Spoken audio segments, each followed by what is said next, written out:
Welcome to the Fundraising Leadership Podcast. This is episode 14. I'm David Lanjuli, and I'm here with my good friend and colleague, Janice Cunning. Hi, Janice. Hi. Janice, you wrote just an amazing blog post. I haven't even had a chance to acknowledge you for the quality and the insightfulness of this blog post you recently put up on the Fundraising Leadership website that you entitled 5 Tips for Cultivating a Growth Mindset. And I'm aware that you mentioned some of Carol Dweck's work in the blog post. So why don't you share with the audience a little bit about this idea of growth mindset versus what do you call it, like a static mindset or something like that? Yeah, fixed mindset. Yeah, fixed. That's it. Yeah. Yeah. So I was thinking, actually, it sparked, I was thinking about holding accountability, which is something we're very passionate about and do a lot of, training and teaching around that topic with teams. Mm-hmm. And it occurred to me that, part of, I think, what happens when we really create this beautiful culture where people can feel like they can talk about what they've achieved, but also what they haven't achieved, and feel safe enough to kind of admit, like, I took on that project and it didn't go well, or I'm behind schedule or whatever. And it occurred to me, I was remembering Dr. Dweck's work because I had loved her book, Mindset.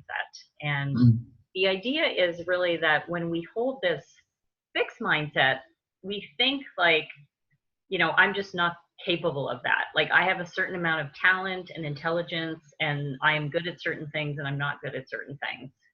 And so we limit ourselves, right? Like, we just believe like that it's not possible for me to ever be good at math. Like, that's one for me, right? I feel like I'm just not good at math.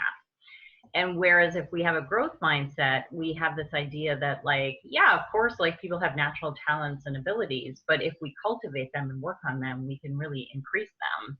And so when we don't do well at something, instead of feeling like we're a failure, we just think, oh, like, maybe that wasn't the best way to approach that, learning that new topic. Like, maybe I have a different learning style, or maybe I need to adjust course, to do better or apply myself more or whatever. So we always have the sense of like, I can continue to grow.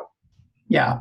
Well, I know when we do our workshops around creating a culture of accountability, one of the things we talk with our audiences or our workshop participants about is sort of accountability happens without judgment. So in other words, if you are on a team and you have a team that has a healthy growth mindset, and you can try things, and folks will come back and they have like a clear space to say, I tried it, it worked, it didn't work, here's what I learned, here's what's useful about what happened, or it was a resounding success, or it was a dismal failure.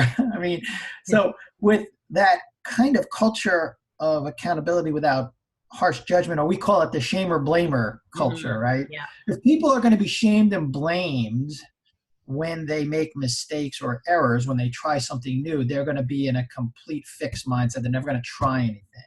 Yeah, exactly. And I think that, is exactly what happens. It's like, if we start to believe, and I think often like these things start when we're kids, right? Like, we don't do well in school around something, and there's this sense of like a lot of emphasis on like, we'll have to get good grades, right? Just to get into a good school, you're going to have to get good grades, or your parents have this emphasis on good grades.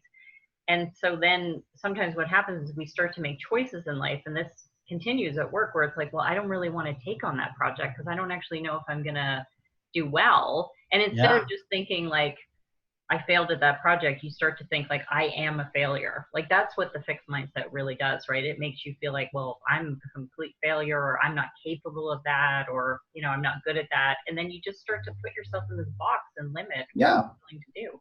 Yeah, like I think what happens is, I love that you're bringing in the what I call the education industrial complex, which you and I do a lot of work in that education industrial complex. And it's just a game that's been created. I like to think of it as the education game, and the education game has certain rules, and it has a scoreboard, called grades. And kids and young adults play that game to win and, to get good grades. It just, what you're pointing toward is that I think it does set us up for, well, that's the way I have to play all my games in life. Yeah. Like, because it's at a formative time in our lives that we play that game, and it takes up about 9 months out of the year. Yeah. And I can see, for me, like one of the other things I think is interesting is like sometimes we'll have a fixed mindset about certain things in life, and then we'll completely have a growth mindset about other things. It's not, this is not a, either Right. or. And so when I think about, the coaches training that we did, like we were encouraged to fail. It was fun. Like it was experiential. Like nobody was judging you. I remember like when we were being certified, somebody said to me, like, we would have to record our client calls, and it's like, don't take your best calls, take your worst calls. Like the ones Right. where you thought you failed, because then you're going to learn. And so, I had all of that. So I have a growth mindset about myself as a coach. Like it was like, oh, I have a talent for this, but I can continue for the rest of my life to get better. And then I think about trying to learn a language, which is something that I actually want to do. My husband and I are going to Spain next year, and I was like, I'd love to learn to speak Spanish. But because of my high school experience trying to learn French, like I really believe that I can't learn languages. Like I'm just not Right. good at that, and other people Right. are good at it, right? So it's so funny how these early experiences continue to shape our beliefs about ourselves. Yeah, you're bringing up something that I've recently been doing some work around in this fixed mindset uh, topic, and that is sort of the superstitions we create around. Like, it's a superstition that I'm not good at languages. That's just something you made up. Mm-hmm. It's a superstition that you hold, or I can't do this, or like for me, a big superstition is like I'm decisive, Mm-hmm. and there's like truth in that. And then of course there's times when I'm completely not decisive, you know, uh, and so there are ways we have convinced ourselves of the way that we are that aren't necessarily true. Like for you, I'm not good at learning a new language. Mm-hmm. Yeah. Yeah, and one of the tips I talk about is like Dr. Dweck has this just simple process where it's like when you notice yourself in that, like just recognize that you do have a choice, and then talk back to yourself, like encourage yourself with a growth mindset, and then get into action. So using that example, now that I can sort of see that, I can think to myself, well, was trying to be taught French in high school. It was a very, I'm like 13 years old. It's an awkward time where you don't really like to look like you don't know what you're doing. We're focusing on things like grammar. It's very different than like the sort of, me as an adult going and taking a sort of conversational Spanish class, which I've been told like you can do in Toronto at the Spanish Center, and it's fun and you get to meet new people, and it's like a whole different experience, right? Yeah, yeah. And also there is this other, just to contrast the growth versus the fixed mindset.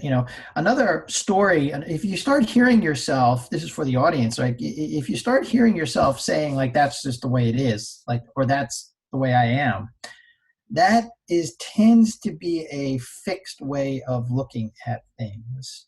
And as coaches, we know that that's just a story that we tell ourselves. Mm-hmm. That if we really put our minds to something and we really want it, like in your case, you want to learn Spanish, and yet this fixed mindset maybe is holding you back. Mm-hmm.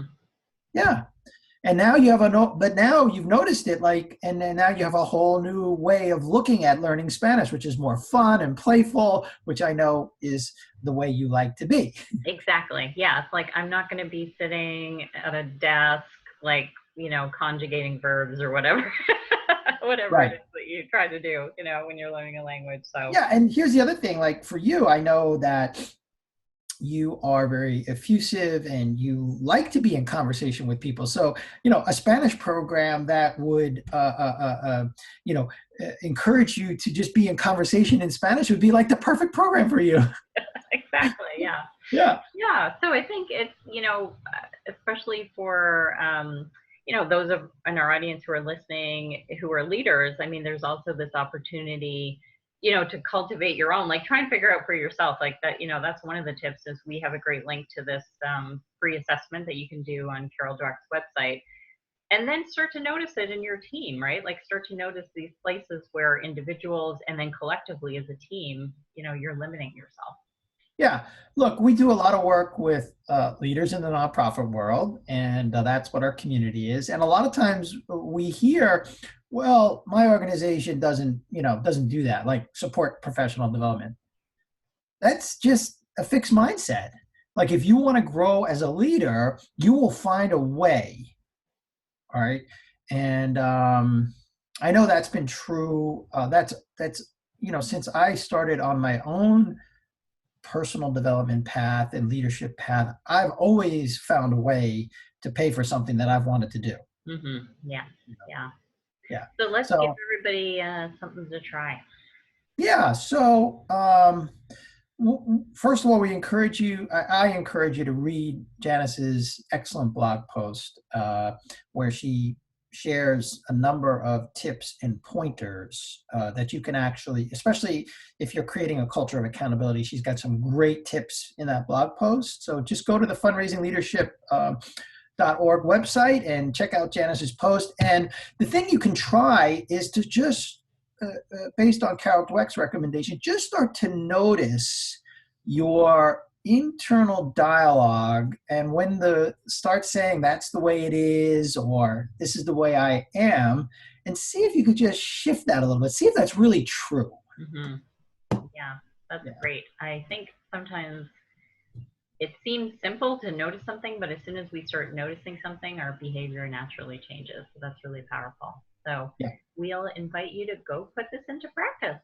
All right. See you next time. Bye.